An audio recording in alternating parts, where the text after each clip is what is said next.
সেই ৫টি প্রশ্ন হচ্ছে: ১, জীবন কিভাবে কাটিয়েছো? মানে আমরা নিজেদের জীবনটাকে কোন কাজে লাগিয়েছি? ২, জীবন কোথায় বা যৌবন কোথায় নষ্ট করেছো? অর্থাৎ আমরা যুবক অবস্থায় ভালো কাজ করেছিলাম না খারাপ কাজ করেছিলাম? ৩, অর্থ উপার্জন কিভাবে করেছি?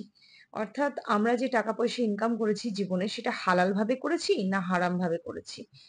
৪, উপার্জিত সম্পদ কোথায় ব্যয় করেছো? মানে যে সম্পদটা আমরা ইনকাম করেছিলাম সেটা কোন কাজে ব্যয় করেছি? কোনো ভালো কাজে না খারাপ কাজে? ৫, জ্ঞান অনুযায়ী কি আমল করেছো? অর্থাৎ যতটুকু জ্ঞান ছিল সে সামান্য হতে পারে, অতি বেশিও হতে পারে। তো সেই অনুযায়ী আমলটা করেছি কিনা আল্লাহ সেটুকুই জিজ্ঞেস করবেন। রাসূল সাল্লাল্লাহু আলাইহি সাল্লাম বলেছেন, কিয়ামতের দিন বান্দার পা সরবে না যতক্ষণ না তাকে এই ৫টি বিষয় জিজ্ঞেস করা হবে। আর তিরমিজি হাদিস ২৪১৬। আল্লাহ তাআলা যেন আমাদের সঠিকভাবে চলার তৌফিক দেন। আমিন।